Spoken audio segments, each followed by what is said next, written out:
Parlare il deputato Claudio Borghi, ne ha facoltà. Grazie Presidente. Ogni volta che si fa il dibattito relativo al bilancio dell'Unione Europea è un'ottima occasione per capire l'ipocrisia totale di questi discorsi e anche di quello che è buona parte del dibattito che avviene in sede europea. Stiamo parlando, come è stato autorevolmente ricordato prima, dell'1% del dibattito, ma il discorso non è l'1% del dibattito. Tutti questi anni di discussione vertevano se dovesse essere l'1,3, che era la proposta iniziale, o 1,1, per poi concludere a 1,13. Quindi siamo al secondo decimale. Questo è tutta la preoccupazione che c'è in Europa sulle ambiziose sfide per il futuro. Siamo al secondo decimale, guarda, 1,13 rispetto a 1,14 e così tipo. Immaginate come cambieremo il mondo con l'1,13 del PIL rispetto all'1,14 del PIL. Quando sembra fatto apposta per non guardare gli elefanti nella stanza. Quando abbiamo invece una Banca Centrale Europea che non ha nessun tipo di controllo da questi parlamenti, neanche dal Parlamento Europeo ovviamente, che crea tranquillamente 3.000 miliardi per fare quantitative easing, che inizia o smette quando ha voglia, e incredibilmente, cosa che è stata approvata e certificata proprio in questi giorni, che si mette a comprare interamente delle emissioni obbligazionarie di una società privata utilizzate per fare delle acquisizioni internazionali. Ma vi rendete conto? Sto riferendomi a Tiffany nel caso qualcuno non sapesse. Cioè, con i soldi creati dalla Banca Europea siamo andati a far shopping di gioielli. Ma non siamo andati noi, sono andati i francesi, perché se l'avessero fatta una ditta italiana probabilmente sarebbero arrivate qua le teste di cuoio, la procedura di infrazione.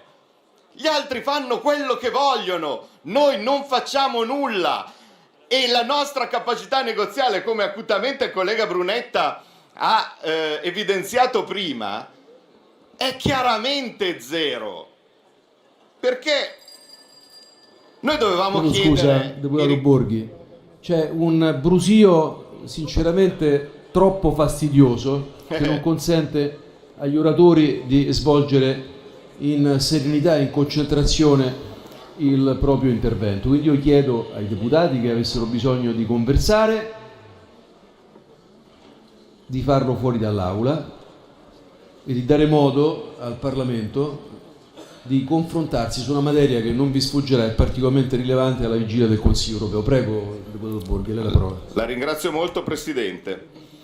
Io mi ricordo tutte le ambizioni di cui si discuteva tempo fa, anche quando eravamo nella stessa maggioranza: scorporare gli investimenti in infrastruttura, il famoso gli investimenti green. Si pensava di proporre la monetizzazione da parte appunto della Banca Centrale Europea di risorse per creare infrastrutture. Perché sapete, così come la Banca Centrale Europea può dare i soldi a chi si vuol comprare Tiffany, potrebbe anche pensare di dare soldi per chi vuol costruire un ospedale. Non è che casca il mondo, anzi, avremmo un ospedale in più. E nessuno avrebbe il debito derivante da questa cosa. Ecco, tutti questi sogni, che sarebbero quello che uno dovrebbe fare per far funzionare l'Unione Europea, di questa non c'è traccia. E allora, essendo che di questo non c'è traccia e che questa parte integrante del nostro pacchetto si sta rivelando ancora una volta il nulla, perché incredibilmente, se voi andate a vedere i famosi investimenti verdi, gli investimenti verdi si scopre che li dobbiamo pagare noi agli altri. Perché questo è 1.000 miliardi di investimenti. E come no? Cioè, noi mettiamo 10 e riceveremo 2 anche dagli investimenti verdi, e incredibilmente questi investimenti andranno più a favore della Germania, a favore della Polonia.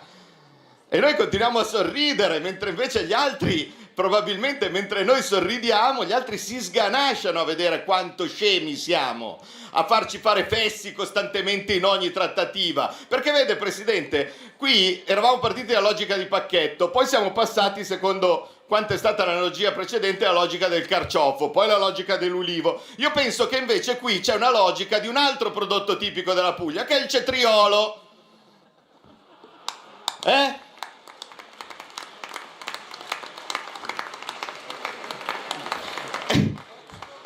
E secondo la logica del cetriolo, io mi stupivo quando vedevo la pretesa di un bilancio più grande. Ma se prima non abbiamo risolto la questione del fatto che nonostante noi siamo ultimi in crescita, siamo i contribuenti netti, se noi paghiamo per paesi che crescono del 4%, se noi che siamo in recessione continuiamo a pagare per gli altri, se noi il Green New Deal lo paghiamo alla Germania, ma allora, chiediamo un bilancio maggiore per poter pagare di più.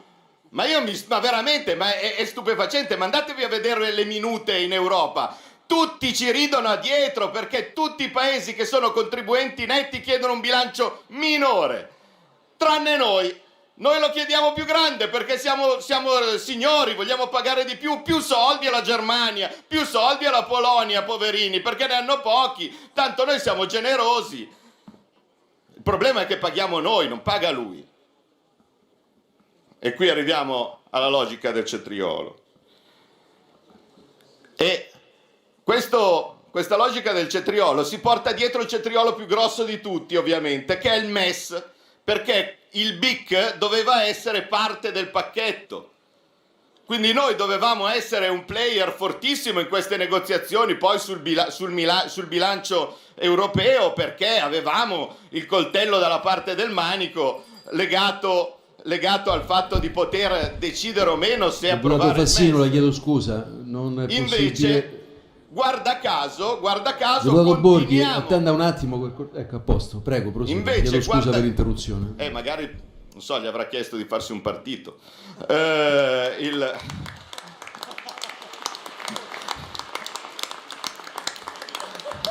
Ma grazie Fassino, mi raccomando, gli porti fortuna.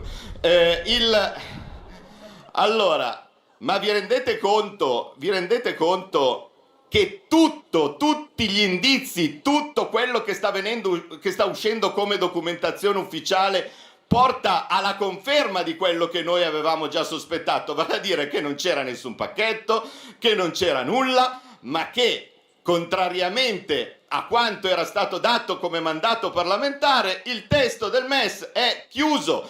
E quando il ministro Gualtieri si vantava di dire ci abbiamo pensato noi sulle CACS che adesso le cambiamo, abbiamo scoperto che guarda caso chi si è opposto e chi sta avendo delle riserve sulle clausole di azione collettiva, la Francia. Quindi non possiamo neanche provare che siamo stati noi a dire, anche alzare il minimo ditino per dire che quello non andava. Non va bene la proposta di pacchetto, non va bene nulla. Abbiamo approvato le cose secondo termini non conseguenti a quello che doveva essere il nostro interesse, e non solo. C'è la visita. Colleghi, adesso, chiedo scusa, non è possibile, lo sappiamo, siamo proprio alle leggi elementari. Il confessionale, non lo so. Non è possibile interloquire con il governo mentre ci sono interventi in corso. Prego. Grazie Presidente. Comunque, fatto sta che ormai sembra evidente a tutti, anche a chi faceva finta di non vedere, che qui abbiamo avuto una persona infedele al suo mandato. Infedele al suo mandato, perché se il testo è chiuso e nessuna obiezione è stata fatta da noi, perché l'unica risulta essere stata fatta dai francesi, evidentemente quella famosa Molinari d'uva, il signor Presidente Conte ha fatto una pallottola e se l'è buttata via. E allora, quando adesso arriveremo al punto, ricordiamo però, perché un governo così sconsiderato da appoggiare l'idea che si può andare a inquisire un ministro, come è stato il caso della nave Gregoretti, potrebbe a sua volta essere inquisito lui in futuro, se andiamo avanti con queste belle cose. Se andiamo avanti, che chi arriva dopo nel governo a maggioranza fa inquisire chi è stato prima al governo? Beh, allora andiamo a leggere un po' il 264 codice penale. Chiunque si rende infedele al mandato è passibile di carcerazione non inferiore a 5 anni.